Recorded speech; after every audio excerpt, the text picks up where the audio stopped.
Hello and welcome to Two Girls in a Pot. I'm Sharon. I'm Christy. So happy you guys are joining us. And we're really thrilled today because we have a guest on. Yes, we are so excited to welcome Lori Pappas, an author and entrepreneur, humanitarian, known for inspiring life story and writings. Her book, The Magic of Yes, Embrace the Wise Woman Within, is a captivating guide that helps women tap into their power and resilience. Thank you and welcome to Two Girls in a Pod. I'm so happy to be here. You've got quite the story. I do. I have Journey. a story. So in that journey from, where you started kind of to where you are now, what have been those things for you that kind of just really stick out and you sit there and say, I really think this is something that can be maybe a helpful thing for other people?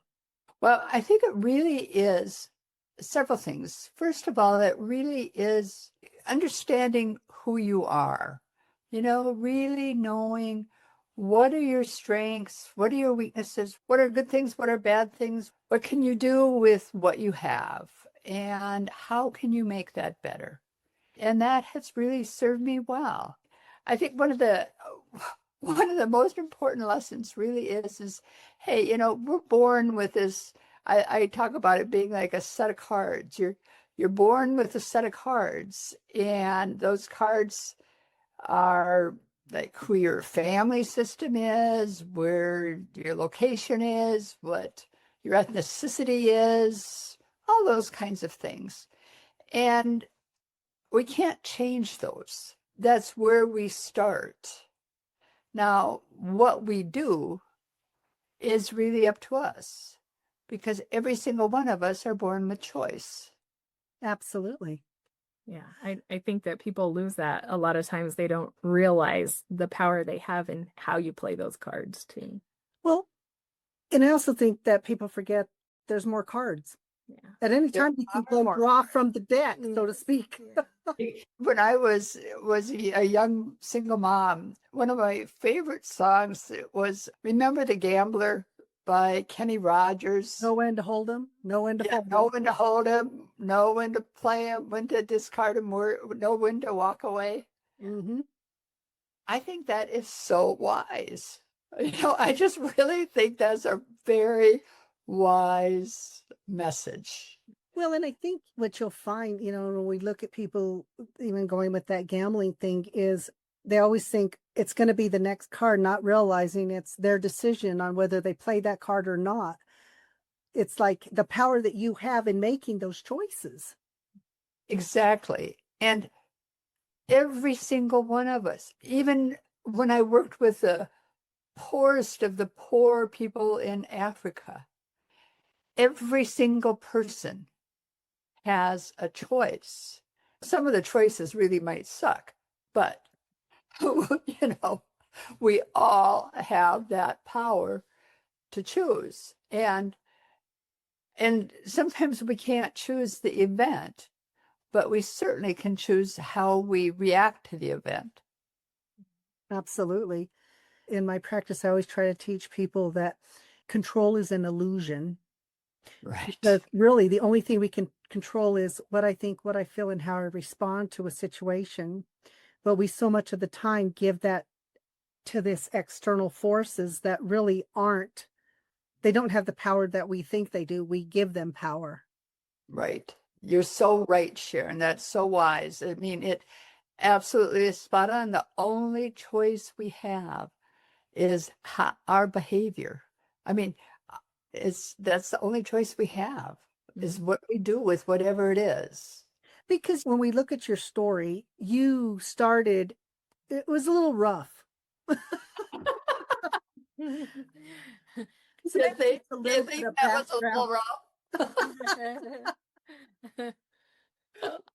Not everybody starts with their mother thinking that you're possessed by the devil, and she spends your childhood trying to exorcise you.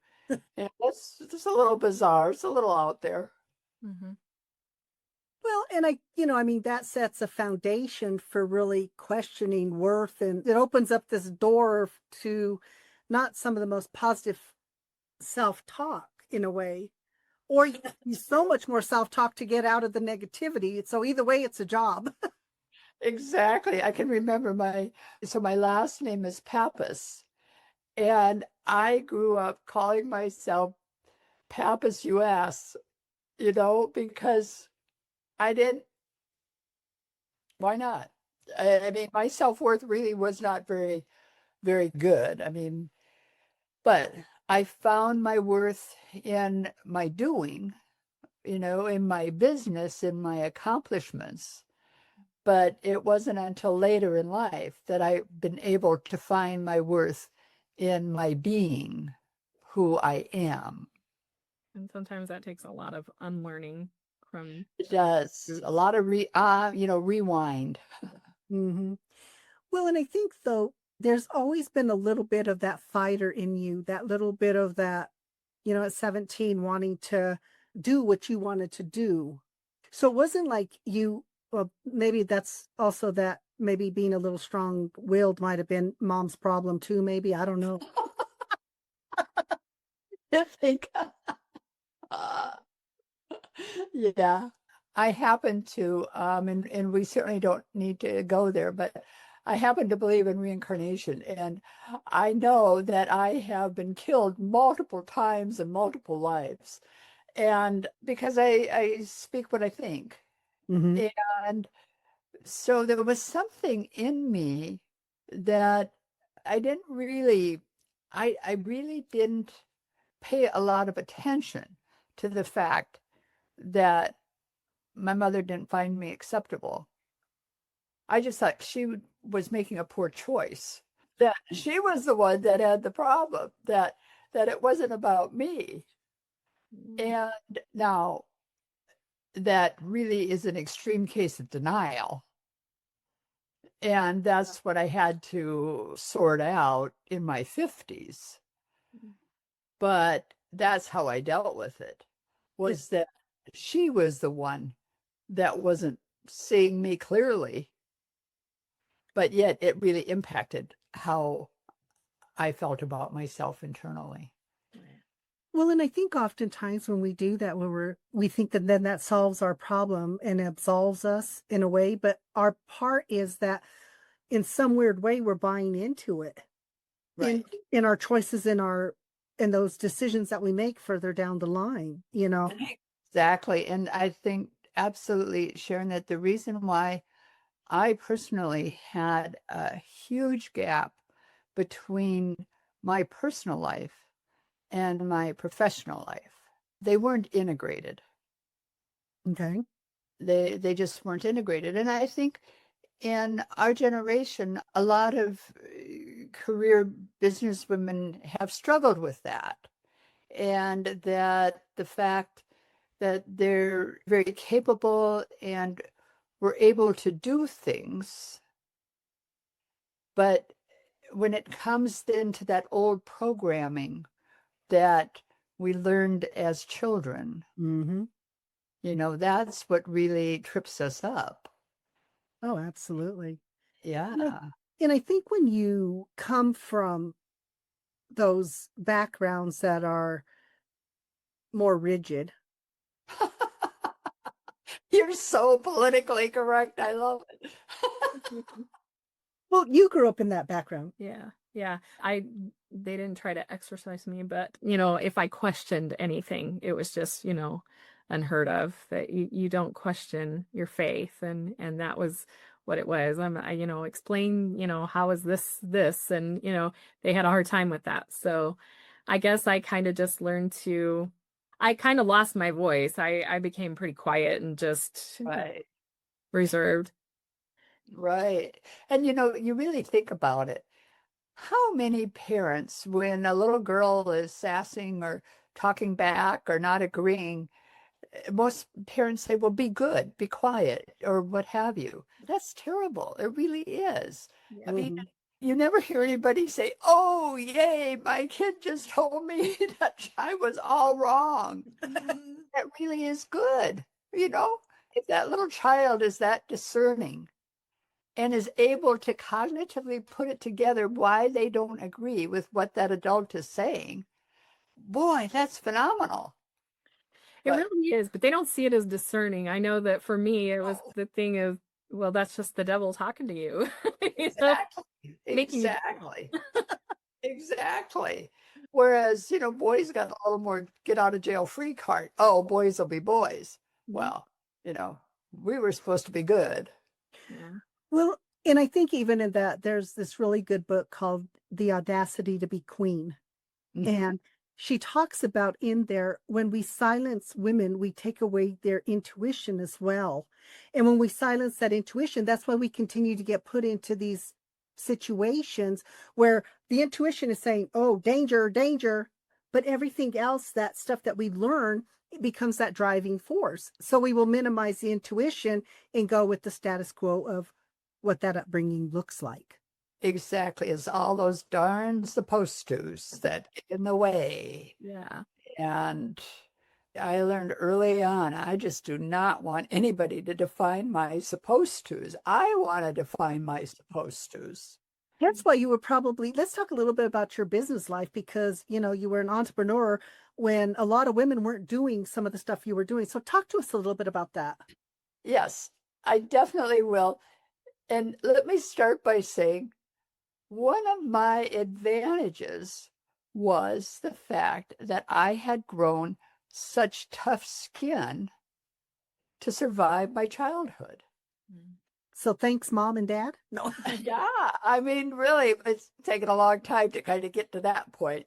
But yes, because my business was I started it back in the mid 80s, selling software into manufacturing companies, into small manufacturing companies. And here I was, this young woman telling men how they should run their manufacturing business. And, that was a bit unusual career Mm. path, but it was successful. I was able to sell the business at 49. It's still running. Nice. Right. But I'm sure that didn't sit well at first with a lot of the males in the. Well, what was interesting, and I understood right in the beginning, was that I first started out as one of the first computer sales reps in the world, quite frankly. And I would end up, we had to start with making cold calls. And I would get a lot of appointments because the men wanted to see what this broad looked like. How dare she think that she could tell them what they should do? Mhm. So, of course, I would get the sales call. And when I walked in, I really knew my stuff. I really knew my stuff. And I learned how to deflect their advances and keep moving the sale along. So it was an advantage in that I was different. Okay. You Well, it know, helps to be knowledgeable. well, you do. I mean, you have to know what you're talking about. Right. And, but one of the things that we women really have is, like you were saying, that intuition. Mm-hmm. And so if you can learn to trust yourself and learn to listen, to slow down, and to hear that voice, that's your wise woman within speaking. Yeah. Exactly. We all have those kernels of wisdom that are just waiting to be nurtured. Exactly. Right. And I think people stay so busy most of the time, they're not sitting in that stillness or allowing them that time to even hear that. Oh, I'll tell you, I have this really dear neighbor who I just adore, and she has such a busy mind. She has such a kind heart. But I gave her a challenge to find 5 minutes a day that she could sit. And I know 6 months later, she said, well, I think I'm at a minute now. I said, well, we're moving. We're moving. Yeah. And but it's hard. It is. So Mhm. now the challenge is up. I gave her my special little rocks that when I worked in Africa and I would just be so depleted of energy, I would sleep with these little rocks in my hand. And they'd energize me because they're grounding. Mhm. And so I gave Cheryl my rock and said, well, just at least hold this rock in your hand while you sleep. And we're coming along. It's fun. That's such a fascinating thing because it's one of the things I do with clients is I have a box of rocks and I'll tell them to pick the rock that is theirs because it becomes theirs and to, whenever you're feeling anxious or whatever, touch the rock, feel it, be grounded with it so that it takes you out of that space. Do you know what I mean? And I think those are Right. things that And are important. oh boy, I totally. It is. I can remember when I first was learning how to unthaw my body because you get all of these arrows that you think you're deflecting. I mean, you're not made of Teflon, Mhm. things penetrate and you need to be able to get rid of it. And I'm a big fan of somatic therapy and unwinding that stored up energy and so forth. And I can remember in my early days of really concentrating therapy, trying to remember to wiggle my toes when I was in a stressful situation, because just focusing then on wiggling my toes, that took me out of that drama, that cyclone of drama, because I was thinking about wiggling my toes. There are so many things that people can do to reset to that mindfulness if they would just do it. Right, You know what I mean? But it is so hard right. to get out of the chaos we're so conditioned to be in. And that was another fascinating thing about you. Then you go off to Africa and talk a little bit about that. What got you from that to Africa and doing the humanitarian stuff? So here I retired and I failed. I mean, I didn't like retirement. What didn't you like about retirement? Well, my purpose really had been all, and my worth had been all wrapped into my doing. And here I had lived the American dream. I had started this business with no money, single mom, two little girls, third one on the way, and retired at 49. But it was just boring. For one thing, I found that I'm not a good follower. It was so disappointing. I didn't know how to follow. Mhm. I tried to volunteer and it would be like, well, geez, if they would just do it this way or do it that way, we could accomplish this or we could have this goal and that. I'll never forget when I got on the board. I even tried to learn to play golf. And that was not a good thing. I got on the board. And as soon as I got on the board of the golf club, I was talking to the rest of the board about what needed to be done to maximize their investment of the membership. And the guy would just sit there and say, lady, we're just here to play golf. And you know, I, I just, I didn't know how to turn it off. So in traveling, there was this moment when I'll never forget, it was a really hot, dry day out in the middle of the Sahara Desert. And the group I was with was walking off to the well at the oasis. And I remember I hung back a bit because I saw these little kids. And this little girl came up to me and she had flies on her face. And I thought, my God, that little girl could be my granddaughter, Ella. She was about the same age. And this little girl did nothing wrong to be born into this disease-ridden life. And my sweet Ella had done nothing special to be born into my family. And that moment, that absolute moment in time, set me on the next track. And that was, I being a bit delusional, not religiously delusional, but being a bit delusional. I thought, well, I could figure out how to get the flies off of these kids' faces and give them a chance. So that became my next purpose in life, was to help these people that didn't have a chance to have more choices, have more opportunity. And I love how you put that in the book about seeing things through a cultural lens. That was eye-opening for you. And I think that is so true whenever we've traveled to different places, and that it just opens your mind just to see what other people are living with, how things are for them. Especially if you don't stay in the fancy hotels Mm. and the fancy restaurants. You need to get in there and walk the streets Mm-hmm.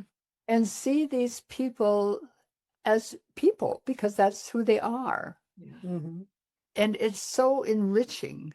I learned so much by living in Ethiopia. I learned so much from people that can't read or write. They're the ones that really help me embrace my wise woman within. Mm-hmm. Okay. And they taught me how to be. What did you find with that when working with this group of people? What did you find were their strengths that you got to see and maybe walk away with a little bit of that for yourself? I'll tell you, Sharon, one of the things that struck me early days in my work when I was doing surveys, and because I couldn't speak the language, I would be forced to sit on this feces encrusted hillside, waiting and hoping that the interpreter was asking the question I had asked him to ask. Mm-hmm. A half hour later, I would get back. No, they had not asked the right question. But during that time, I had the chance to observe. I was forced to observe. And watching them, watching the kindness they would show to each other, how the women would help each other with the babies, how collaborative they were. And I kept thinking, how am I going to introduce income generating activities in this area and not destroy their collaborative culture? Mm-hmm. Because I had made my money, made my mark by being a fierce competitor. Mm-hmm. And now I was going to try to help them make more money and not compete. Okay. And that was amazing. That really shifted. You talk about shifts, Christy, with, going through that cultural lens. All of a sudden it was like, whoa, Right. how do you do that? And then belief systems, having been brought up in a very religious home, boy, I was taught polygamy is horrible. It's absolutely like the devil's work magnified, right? Mm-hmm. Well, I was working with polygamous cultures, Mm-hmm. and I came to understand how that saved the woman's life because her workload was too heavy. Right. Mm-hmm. What she had to do was too much. Mm-hmm. Then the big problems really were that the young men didn't have anybody to marry because the elders were the ones that had the cows and sheeps and ammunition for their guns. Mm-hmm. And so then we had other issues. But every time I turned around, it was like, wow, that's amazing. Mm-hmm. This, whatever that belief was that I had, I think I better examine that because there's a different side to it that I had never considered. Mm-hmm. Well, and I think that people don't understand in certain cultures and things like that. community means something very different. Community Mm, really means community. We take care of each other, whether it's in that nucleus of your family that creates a community, whether it's polygamy or whatever it is. It's a shared workload. It's mhm. shared parenting. There's so many different components to it. We look at polygamy so differently here, and once again, there's so many different belief systems around the world. And I think when we stop from that place of judgment and we stop and we actually sit and listen, Mm. it's amazing the things you can learn. Once again, That's it's so those rich. cultural components that I think we miss out on. And it's not one is better than the other. Like, We're not in competition. I do think that it is hard to sometimes to wrap your mind around because you're seeing, like I remember reading in there in your book that about how poorly the women are treated in general. And it's eye-opening to see though how they function within that dysfunction, and like Yeah, you're doing that collaboration and helping each other out. right. And one of the things that I really struggled with was for a number of years, I was so angry at the elders and at the men. I was just so angry because I was looking through the female lens and it was so unfair. Mm. The workload, I mean, so unfair. And then as I did more work and experienced more personal growth myself, I realized the men were just befuddled because what they knew how to do was what their ancestors did. And it worked for their ancestors. And here, their life, they hadn't done anything to change their life and make it different than the ancestors. But we in the Western world have done a hell of a lot that has impacted their life today. The men became disenfranchised. They lost their role Mm-hmm. and they didn't know what to do. Mm. And so we started helping with that. Well, I think it's because we forget that throughout our lives, we're redefining who we are. Right. And if we don't, we stay in a stuck place and then we don't understand why we're never happy like we should be, or we're seeing the world in a negative space, whatever that is. It's understanding that as humans, there should be growth and development. We should be redefining who we are.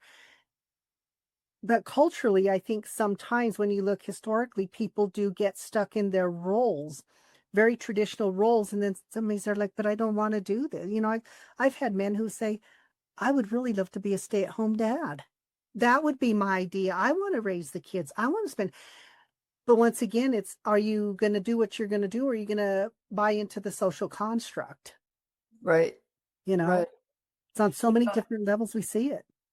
I think nature is just the most amazing teacher and can teach us just about anything that there is to learn. And if you take a look at a pond of water that has no fresh water going in and nothing other than evaporation going out, what happens to it? It starts getting pretty smelly Mhm. and yucky and scummy, Pretty stagnant. pretty stagnant. And that's what people do. I mean, if you just sit and you have nothing, no new inputs, and no source of energy that is causing movement, no cogitation at all. Yuck. I mean, it's not very fun to be around those people. I know. Yeah. Oh, it's not, is it? Mm-mm. And I think that it's interesting to me how much of the time people don't know they're the pond that's not moving. Right. You know what I mean? And Because they don't take responsibility. we also become very complacent in the way in which we were prescribed something, and that Right. we take it on as our own, even though it's not. Oh, this is my lot in life. I'll just do this. Poor me. Yeah, if you want to. Yeah. Yeah. Or people will say, well, Lori, you're so lucky. Well, you know what? I am lucky. I'm really, really lucky. But I've also taken advantage of whatever thing came up that I thought might be a lucky opportunity and took the risk to turn that opportunity into luck. Well, I think that you have to be open to possibility. Right. But that also means something new, and I think a lot of people struggle with that. It means I have to move out of my comfort zone and take that risk. Right. And not a lot of people like to be uncomfortable. Right. Oh, no. No. Hence, But then I can be a therapist forever. job security, huh? Uh, I know. It is true. And it's so fun to learn. It's so fun to just experience new things. I mean, my God, I'm 76 years old and I'm at the highest learning time of my life. One of the things I like, because even early on, you were about learning, Right. reading, learning as much as you could. Do you feel like that was somehow that salvation for you growing up in that restrictive environment? Because I think learning takes you outside of that, at least for a moment. Well, I think in that restricted environment, I think while I was under my mother's thumb, I think I escaped into reading. I think that fantasy world allowed me to live different roles. And that was my fantasy place. And so I lived there probably more fully than I was really in my environment so much. Because before I was put in the nut house, I had a photographic memory. So learning wasn't something that I don't think I really learned. I think I just had pictures in my mind of what it was I had read or whatever.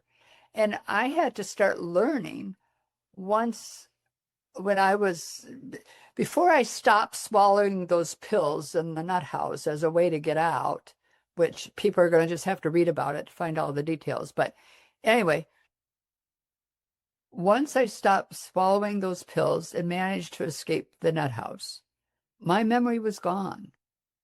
My photographic memory was gone. And so at 17 years old, I had to teach myself to learn. Well, and I think sometimes maybe when you have the photographic or you're using it as an escape, it's not learning in the same way. It's not learning. You know? It's not learning. It's just the fact that you've got this data, but you haven't really learned to absorb, to observe, to process. All you have are these pictures in your head. Mm-hmm. And so, like, when I would take a test, I could just flip to that page in my head and I'd read the answer off and write the answer down. But I didn't learn it. Exactly. And I didn't learn how to remember in a framework that was contextually rich. I got the opportunity to start learning how to do that because I had to start from zero when I was 17.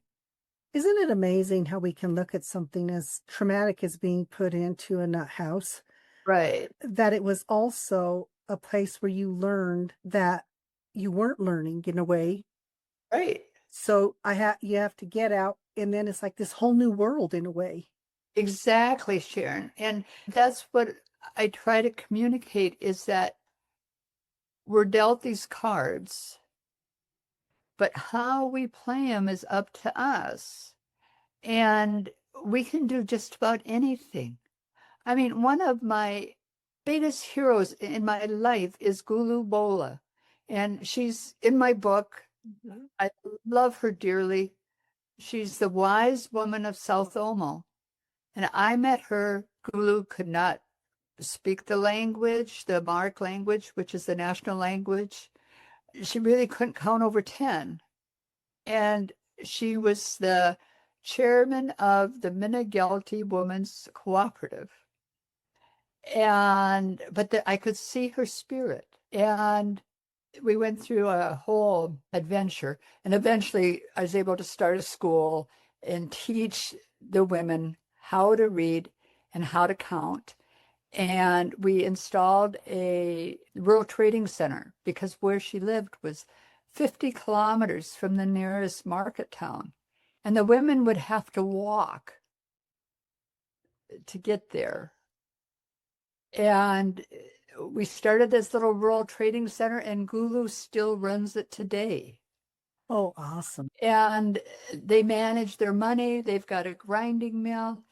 And she started with really crappy cards. I mean, really, really crappy cards. And do you know, during COVID, I heard what she did was she walked around with holding my picture to her heart, crying because she was so afraid that I would get COVID and die. And here she was in this area with no food, very little water. But her concern was me living here with all this resource. Mm, yeah. But that's their heart. That's their heart. Sound like amazing people. Oh, Amazing. just incredible. And I think sometimes when we have adversity, adversity is not always a negative thing. Adversity can propel us to become that better version of who we want to be. Exactly. I truly believe, and this is really what readers are telling me that have read the book. They have this aha moment where, yeah, I guess my struggles and challenges are the key to me finding my wisdom. Mhm. That having that struggle, having that challenge allows me and opens that portal so I can find my wisdom. I think sometimes one of the things when I work with people with trauma and they come in and they'll say, I just can't get past my trauma. And I'm always going to say, but of course you have. That was Yeah. that. Like, what do you mean? I said, you're sitting in front of me. So the trauma didn't kill you. Right. I said, you've gone through the trauma. I said, it's your thought that keeps the trauma alive. Right. I said, so what do we do to change that? But it's not. And once you learn how empowering that is, wait a minute, I don't have to do this. Right. There is such power in that. And you know, there's so much power in being still, taking those times to learn, have that introspection. And it sounds like a lot of what you were doing was that introspection, looking at your life. Because I know you struggled even as a mother. I did. I did. You know, like so many people, I didn't have a healthy role model. I had no clue what a healthy mother looked like. Mm-hmm. You know, I had no idea. And I worked so hard to be super mom that I ended up being subpar mom. You know, I really did. I So, had no clue. so when you talk to your children about that today, do they view you as a subpar mom, or is that something you created in your head? Oh no, they think I was a subpar mom. Okay, Yeah. just want to make sure, just want the audience to know that we're in agreement here. They Yeah, say I mean that, they know all the things that I did wrong and that they wish I had done better. And but you know what? Now that I've written the book and they've read the book, they understand. You know, it doesn't mean that, and they have forgiven me, but that doesn't mean they've forgotten because we don't have to forget when we forgive. We just don't want to carry that emotional baggage anymore.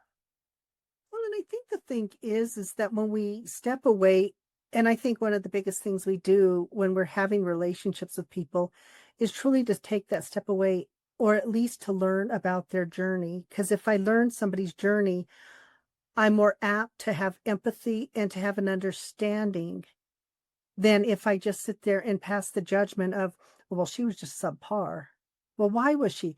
But you're right. How many times we have parents, and I taught parenting class for years, and I want to tell them the first thing, you have all done the best job you can with what you know.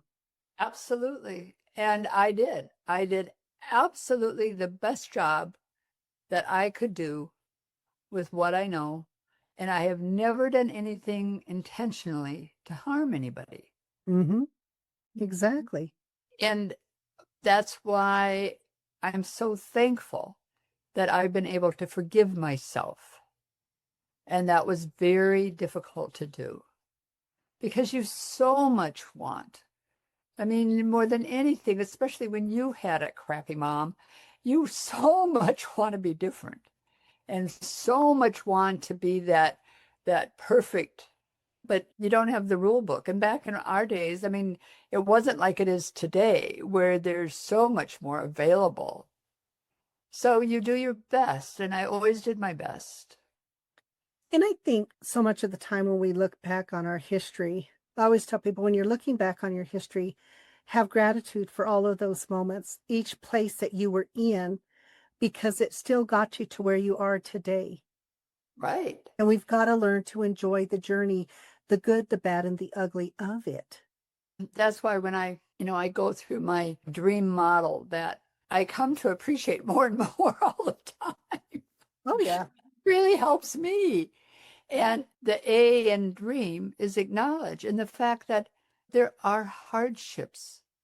There are, and life can suck, and things can be unfair, and bad things can happen to good people.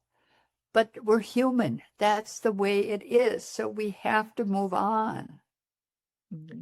Well, and I think sometimes we perpetuate it in social constructs of we kind of keep people stuck in Right. ways, and I always ask people who benefits from you being in this state of mind, Right. and sometimes it is when we're looking at the past. Well, you're doing this because you're still angry with the parent who's not even here anymore. How is that working for you?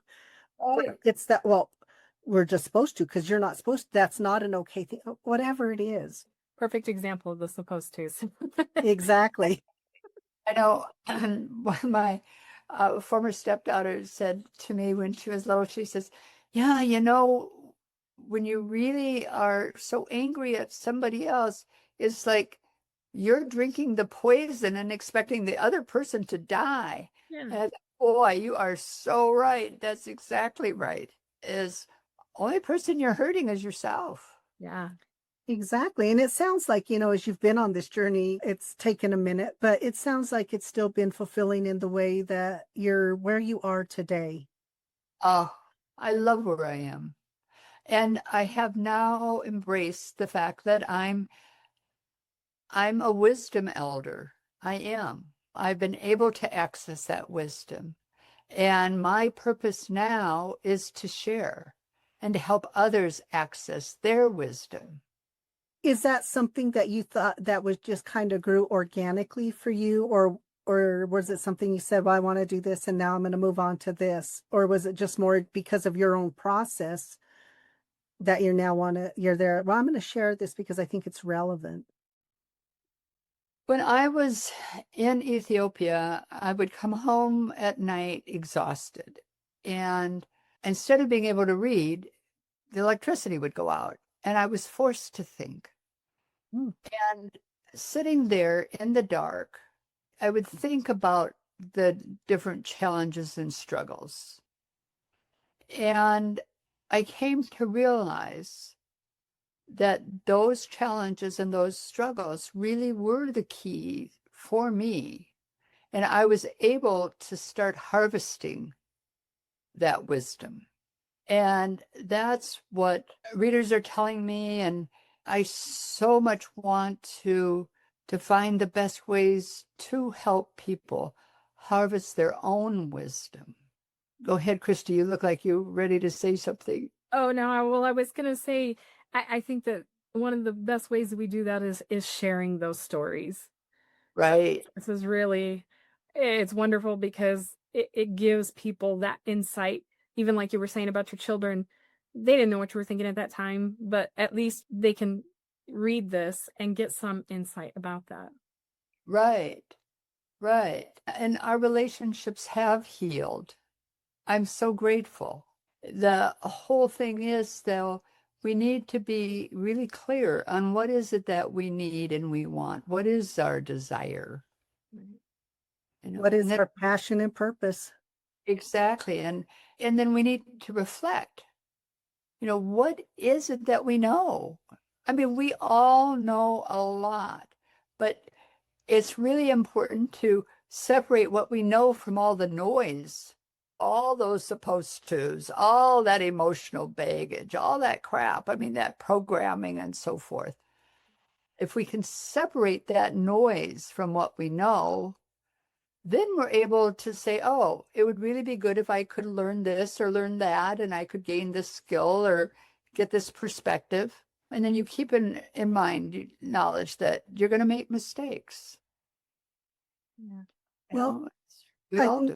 I think that's one of the things that we've loved about doing podcasts and having people on and sharing stories. And we had a woman on, love her, uh, her episode, it's Parissa. And so we have this, and her husband then listened to it, and he was really moved and touched because it was things that he said, I didn't even know. Isn't You know, that something that cool? Yeah. Even so after being together for like 20 some years, he's like, there were aspects that I heard from her that I just did not even realize. So, Right. yeah. and it's only when we get to tell our story, when we have that venue to do it, whether it's in writing a book, The Magic of Yes, that we get to share that and people get to read it and say, oh my God, okay, what I'm doing, okay, I'm on the right path, or oh yeah, there is room for change. Whatever that is, it is through our storytelling. And I think when you work with people in different countries, a lot of their stuff is storytelling. Right. It's the story of the people, of what they do, that really resonate. They're not writing it down in a book oftentimes. They're talking about this and they're sharing knowledge. Absolutely. And our wisdom is passed on through stories. Yes. Really what it is. Mhm. It's one of the things I love about the Native American culture is Oh, it's yes. very story based. A lot of the Latin culture too. We tell stories all the time, don't I? Yes. Can't help it. It's in my blood. But it's ways in which we experience things at a very different level. Right. Because you're telling that story with emotion. The Yes. feeling, is so different than just reading something from the page. Well, I think what's cool is not only did you learn the culture of these people in Ethiopia, but they got to learn you too. Right. You Right. know, Well, and I'll tell you, one of the things, I think it ended up really being a mistake. It certainly wasn't intended to be a mistake. Several of us thought that if we could get these female leaders to participate in the UN's permanent forum for Indigenous people, that that would give them a feeling that they weren't alone. hmm And we jumped through all kinds of hoops and managed to get them passports. And now here are women that, their hair is, they use a silly clay and some butter and they twist their hair. And so you've got that, and you've got, they wear goat skin, and their basic needs are really not met. And we managed to get them some clothes. And can you imagine them flying on an airplane? I mean, oh my God, they couldn't believe it. But they were such good sports.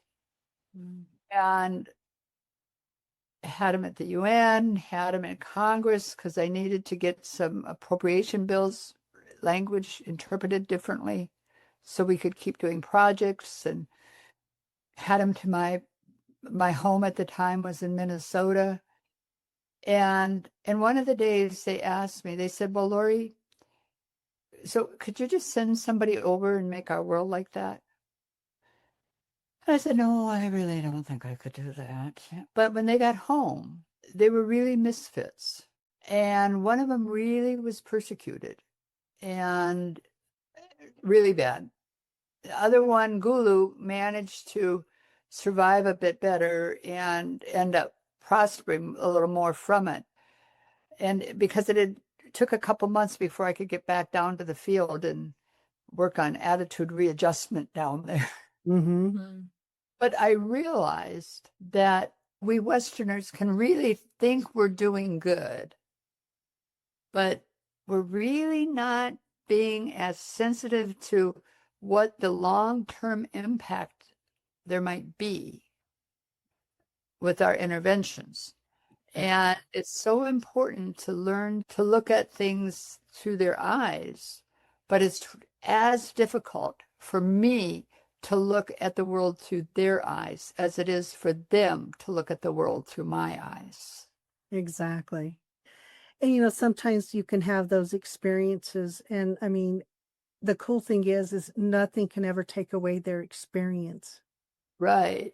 You know, And when we ask them about it now, what they say is, "Oh, it was a dream. I just look at it as a dream." Mm.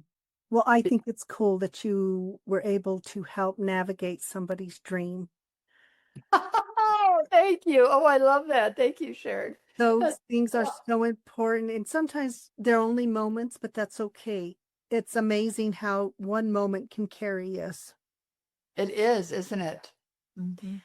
And we are so thrilled that you joined us and that you reached out to us. We will read the book. Those things are so important, and sharing your story hopefully inspires others who maybe don't feel like they can do it, but hopefully in listening to this, they say, yes, I can, even at a time when maybe a woman wasn't supposed to, Right, or whatever it is. I can break whatever barrier it is to right. And become who I'm supposed to be. it really is the magic of yes.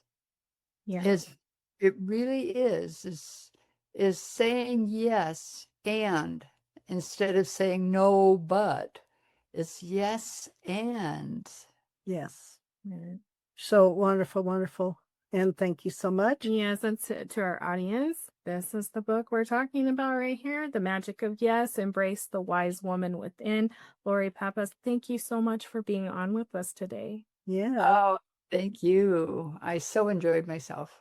wonderful. And as always, you can find us at twogirlsinapod.com, and you can subscribe. If you've heard something that you like in this episode, please reach out to us. We are always up for comments. We love that. And you can find us on Facebook, Two Girls in a Pod Life's Journey also, and YouTube, Adventures of Two Girls in a Pod Life's Journey. So thank you. Listen, and we appreciate you always, and we will be back next week. Also, Lori, is there any website or anything like that that you would like to bring up for the audience? Well, absolutely. I would love to have people check out loripappas.com, and that's LORIPAPPAS.com. And if you would like to download a free dream, which is my model for finding that inner peace, finding what it is that you need, they're free. Just loripappas.com/dream. Awesome. So see you guys some free stuff. Who doesn't like that? Anyway, thank you so much for listening, and we will be back next week. Thank you.